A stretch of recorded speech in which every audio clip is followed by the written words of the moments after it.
anyone else's back hurt when they do this? Yeah.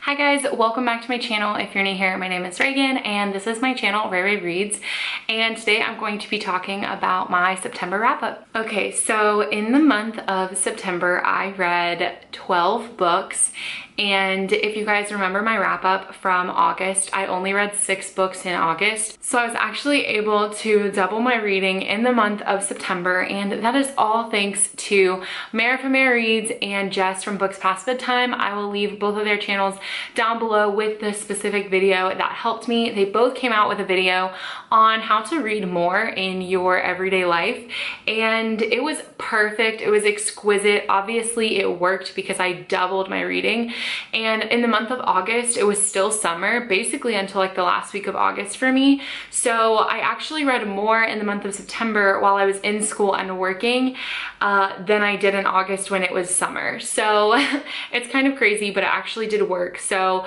I will link both of those videos down below so you can find those and maybe increase your reading as well. I also included audiobooks in this month. I don't love audiobooks, and even like at the end of this month I still don't love audiobooks, but it does increase the amount of reading I can read each month.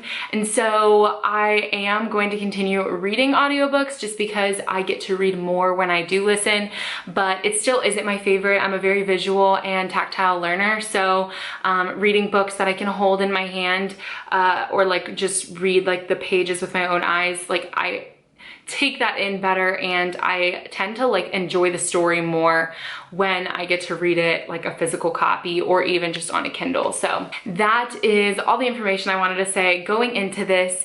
But yeah, so I read 12 books this month and it was a pretty good reading month, I will say. I had some busts, but I also had some 5-star reads. So let's go ahead and jump into it. So starting out this month, I started with Lover Awakened by J.R. Ward. This is the 3rd book in the Black Dagger Brotherhood series, and this book was freaking good. I gave this book 5 stars. It was everything that I wanted and more. This book follows Zadist, who is one of the brothers in the Black Dagger Brotherhood, which, if you don't know anything about this series, it is a vampire romance, paranormal romance series, and basically he is one of the like brothers in this elite group of vampires, and he is the most damaged, some would argue. He has a really bad hard past to read about, but it was so good, and you get his romance with Bella in this story. I just really enjoyed it. It was kind of hard to read in some scenes, like I kind of had to like skim over some stuff because it was brutal, and I just kind of felt not good reading it, but this was such a good book. I really enjoyed it. I do think that I liked Lover Eternal better than Lover Awakened, which I thought I was gonna like this one more, but I think I just have a special place in my heart for Rage. So anyways, I read this book, gave it 5 stars. Next up, I read my most anticipated read for this year. Well, one of my most anticipated reads, and that was Heartbones by Colleen Hoover. Everyone on this channel knows I'm a Colleen Hoover stan, and so therefore I had to pick this book up. I pre-ordered it. Well, I didn't really pre-order it because like there was a delay with like the physical copies coming, but I ordered it the day it came out on Amazon.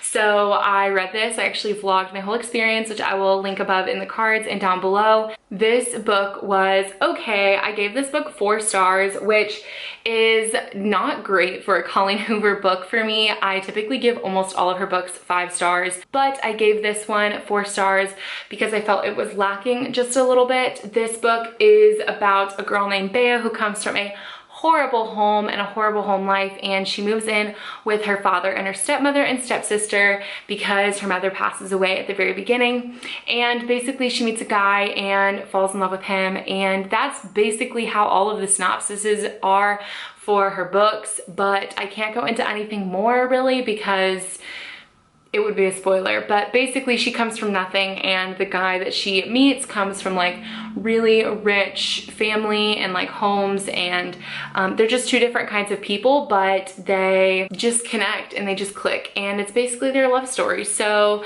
I really enjoyed this. It wasn't what I wanted from her book. It didn't like touch the soul like most of her books do. It felt a little bit rushed and not as deep as most of her other books go, but I did tear up a little bit at the end. It was heartbreaking. It just didn't touch my soul like most of her books do, but I did enjoy this book and I gave it 4 stars. The next book I read in the month of September was The Air He Breathes by Brittany C. Cherry. I loved this book. It was so good, obviously because I tabbed it, and usually I don't tab books, but I knew that I was gonna tab this because I read another book in the Element series maybe a couple months ago, no, towards the beginning of the year I think, and I didn't have tabs with me, so I just like dog-eared the pages at the top, and so it's like this thick at the top of my book now because like every page is like dog-eared.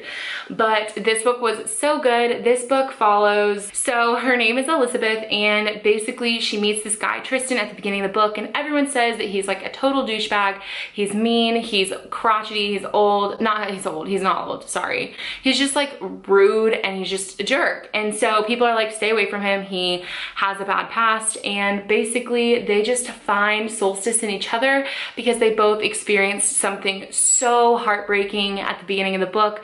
You read about that and it was really hard for me to read. Like I was crying because I just can't imagine going through what they had to go through at the beginning of the book. And so I was like crying at the beginning. I didn't cry so much at the end, but I cried a lot at the beginning because just thinking about what they had to go through was just heart-wrenching. So I thoroughly enjoyed this book. I gave it 5 stars. Really, really good. We were off to a great start this month. After I finished that book, I was about halfway through the month, and that's whenever I watched Mare's video, which she posted, I think, towards the beginning, maybe middle of the month, talking about audiobooks, and I talked to her about it, and she was like, girl, just start listening to audiobooks and maybe start with a reread so you're already comfortable with the content and you already know what's coming. So I reread Without Merit, and it's backwards great. Also, if you watched my, I don't know what video I talked about this in, but basically I accidentally stole a library book. So that's why there's no dust jacket and that's why it's hardcover. But basically I listened to this book on audio, and sometimes I like listened and read along with it. But this book was again amazing. I thoroughly enjoyed it. I definitely enjoyed it more when I read it like physically than whenever I read it on audio, but it was still a really good read for me. I really don't have much to say about this because it was just so good, but basically this book follows a girl named Merritt, and she lives in this really messed up home where everything is just weird. I don't know, it's very interesting, but she lives in a revamped church that her dad like turned into a home, and she lives with her brother, sister, and her little half-brother, and her stepmother and her father, and also her mother, who lives downstairs in the basement. So things are just weird in this house, but there's so many secrets and there's so many lies, and people are just not being honest with each other, and basically she exposes them all halfway through the book by writing a letter and sliding it into everyone's door under the middle of the night, exposing everyone for all the secrets that she knows. And basically she has to deal with the repercussions of what that looks like after that night. So I would definitely pick up this book. It deals a lot with mental health and just like a lot of issues that should be talked about. Then I listened to another book on audio, and that was Maybe in Another Life by Taylor Jenkins Reid. So I decided to give this book 4 stars. I really enjoyed it the first time I read it, but for different reasons. And so as a reread, because again, I was listening to audiobooks as rereads because I wanted to get accustomed to listening to a book on like a 2x speed, but be able to still understand what was going on. So I listened to this again. This is a reread. I read this book last year, but basically I really enjoyed it this year a lot more than I did last year, but for very different reasons. I think I gave this book 4 stars last year as well, but I gave it 4 stars this year. This book follows Hannah, and basically at the beginning of the book, she goes out with her best friend and she makes the decision to go home with her best friend, and basically at that point in time her life splits off into 2 different parallel universes, one where she goes home with her best friend and one where she stays at the bar with the guy that she's interested in.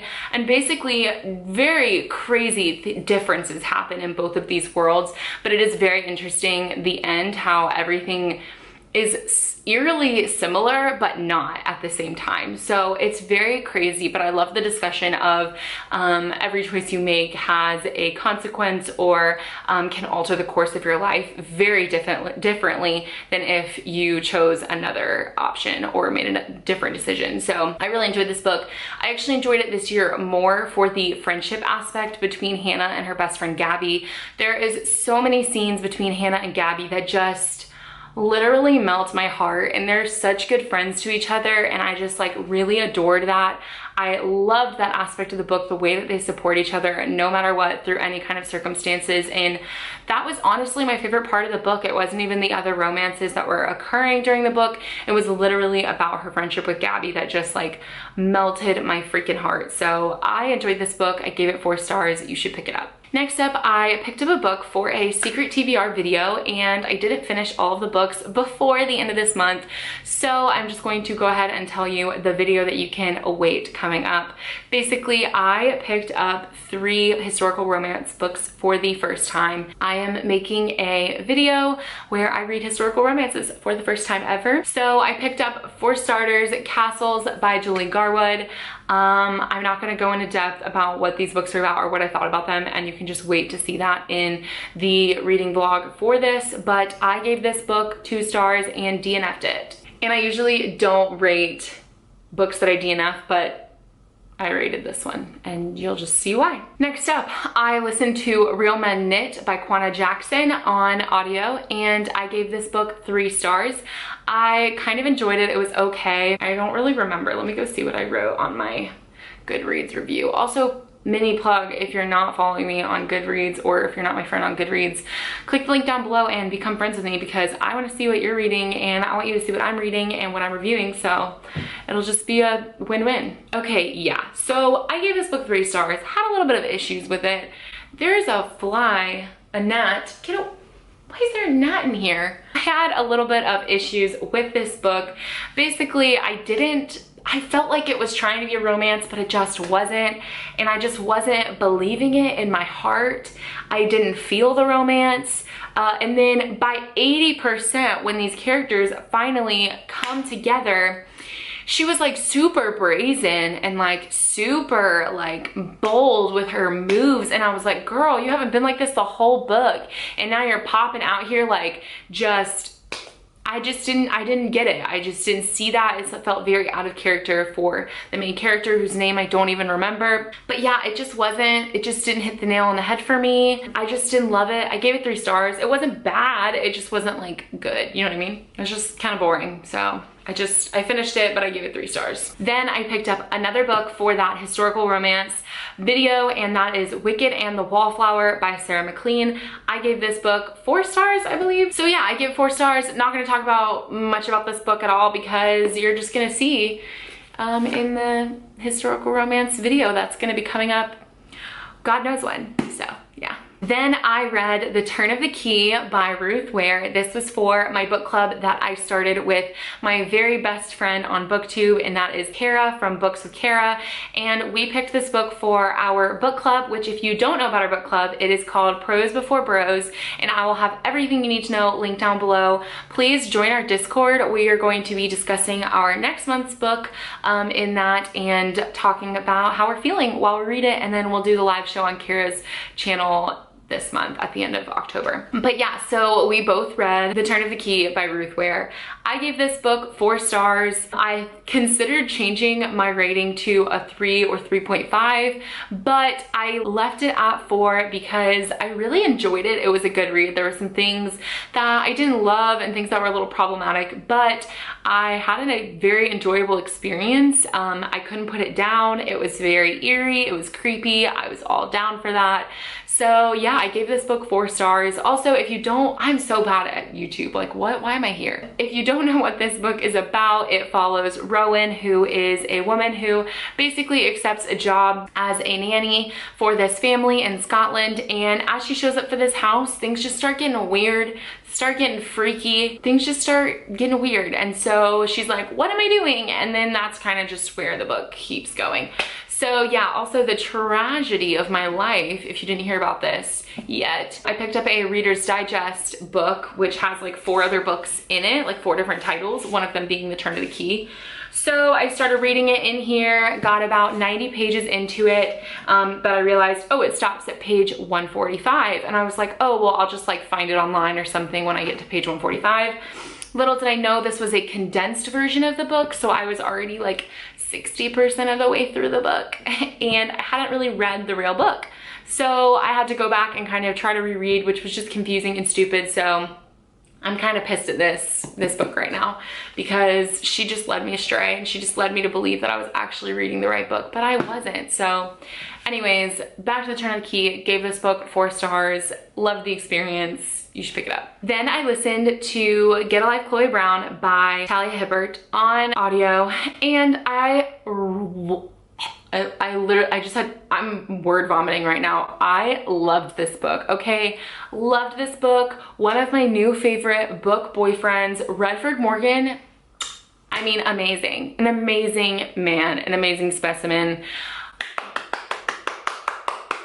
Wow, just amazing. So basically this book is about a girl named Chloe Brown who struggles with a pain disorder, chronic pain disorder, where she is like in pain all the time basically.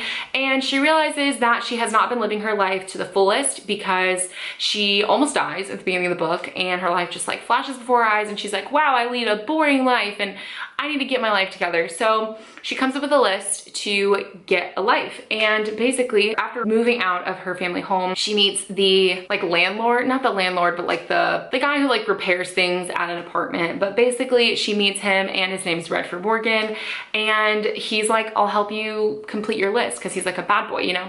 So they start completing the list, fall in love. It's a great time. Very good. I mean, steamy, fun, sweet growth. I mean, the growth between the characters, like individually and together, it was just good. It was just an all-around good book. I gave this book 5 stars. You should pick this one up. It was very, very enjoyable. Then I read Sicko by Amo James, and you guys, this book was amazing. But here we go.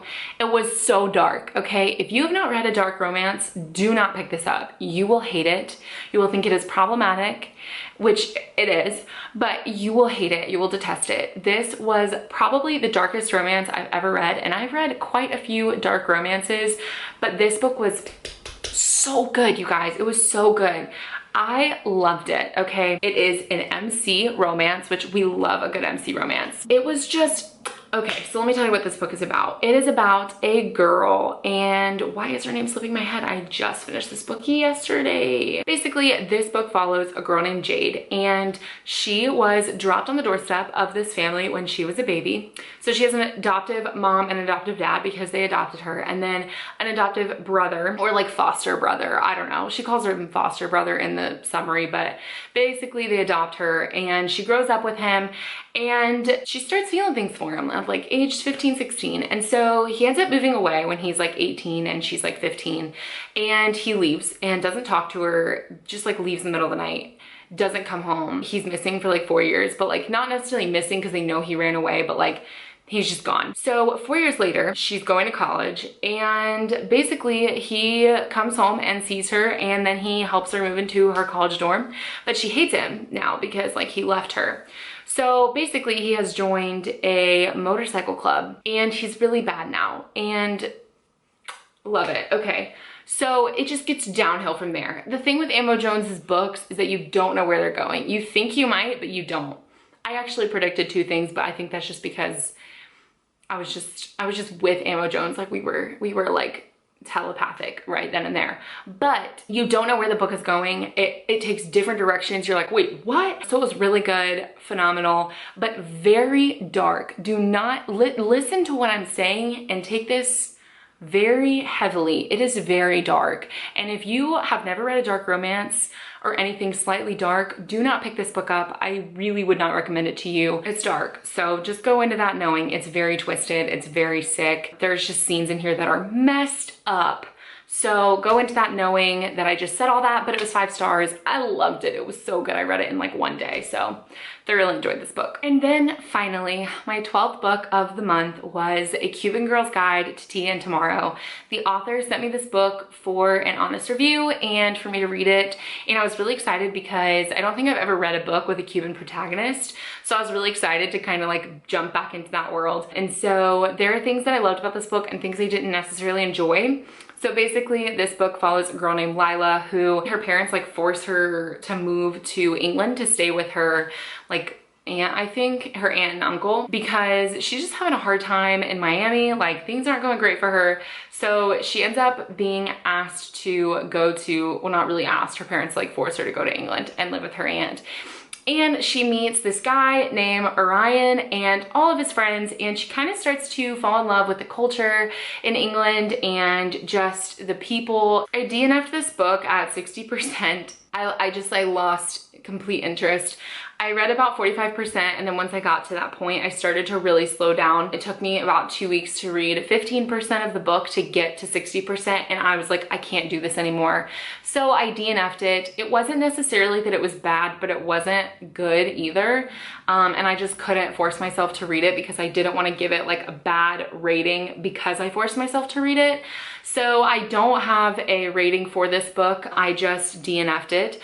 But there are things that I did enjoy about it. Like the writing was actually really beautiful. The author did a really good job of writing this book. Some of the words and some of the statements just like really touched the soul and just felt very deep and powerful. And I really enjoyed that aspect. Something else that I loved was just the Cuban culture. Obviously, I'm from a Cuban family, and so it was really cool to like be a part of that again. There's a lot of Cuban food in this book, which was so good and so enjoyable.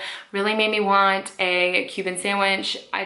It was so good. But the other things that I didn't enjoy about this book was the romance between Lila and Orion. It just wasn't angsty enough for me to be like a YA teen book. So I didn't enjoy that aspect of it. But other than that, it was just boring. Nothing was really happening. I just couldn't get down with it. So I just DNF'd this book. I'm really sad I had to do that, but I think if you like YA books and like coming of age stories, then you would enjoy this book. It just wasn't for me. Yeah, so that was a long video. I don't think my wrap-ups have ever been this long because I can't remember the last time I read 12 books. I think the most books I've ever read in a month was 11. So I beat my personal record, which is amazing. And next month I want to beat it again, but who knows, that's a whole nother story. So yeah, that is all for this monthly wrap up. I really hope you guys enjoyed this video. If you did, please make sure to give it a thumbs up and don't forget to subscribe down below, and I will see you guys in my next video. Bye. She's a Mona Lisa.